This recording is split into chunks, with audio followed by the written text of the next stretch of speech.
As we come to our reading in today's Word of God assignment, 1 Samuel chapter 25, we see that David is continuing. He continues to be on the move. And while he and his men are in the wilderness, they come across the shepherds of a household of a man named Nabal.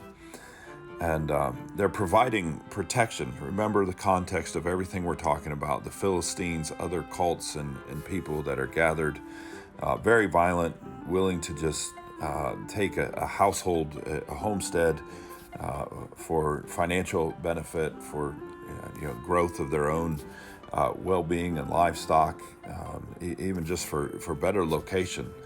And so David and his men provide some momentary, especially during what is the sheep shearing season in this story. They provide protection from any outside forces that might take advantage of this household. And after a time of doing so, they ask for provisions, as David and his troops have originally been on running from Saul and his army, but now are still on the move. They don't have any establishment, so they're asking just for provisions. Now, there's a couple things for us to understand in this story. First of all, providing provisions for someone who's providing protection would have just been the right thing to do, just in general. Anybody that does something nice for you, the right thing to do is do something kind in return to repay their kindness. Second, we see that Nabal is a descendant of Caleb. David is a descendant of Jesse. Both of these are from the tribe of Judah. So Nabal would have known in his indication, in his response, he knows that David is the son of Jesse. So he would have known that he and David are somehow related, distant relatives, whatever. So just doing the right thing would have been or multiplied here, that it would have been the right thing to do, provide provisions for David for the protection, but also as a relative. And then finally, we see that there are plenty of portions. This was the harvest time. They were shepherds during the sheep shearing season. It would lead to celebration. We do see this great celebration at the end of sheep shearing season that Nabal has. So clearly he has provisions available to him to offer to David. So he's being stingy with what he has. And not only that, Nabal, in his response to David's request for provisions, is pretty dismissive. He's just insulting. He's basically referring to David as a runaway slave, even though he is the righteous future king who is escaping a corrupt current king. So his assessment of who David is very off base.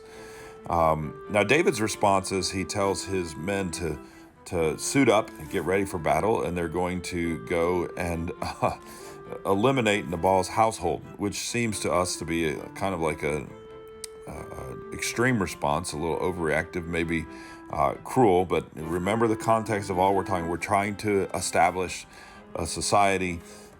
David probably is pretty fragmented at this point after running from Saul and all the stress that is upon him. And he's not going to take this kind of treatment from someone who should be treating him differently for a variety of reasons. So the scene is set for really who is the heroine of the story, Nabal's wife, Abigail.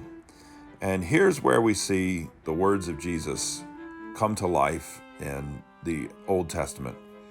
In Matthew chapter 5, verse 9, Jesus says, "Blessed are the peacemakers, for they will be called the children of God."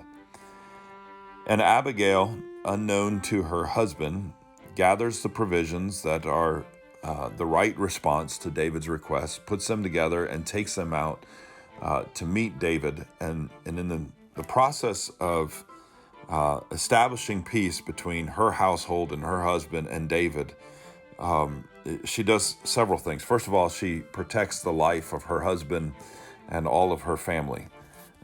Second, she protects the integrity and the disposition of David, keeping him from bloodshed and doing what is something that in reality we all would likely think was probably a little bit of an overreaction, an over-response to the dismissiveness that David felt.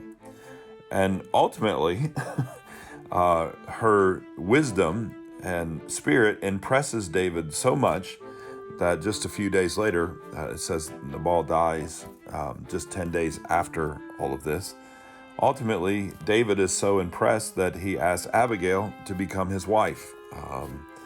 And so she has a provision and a protection.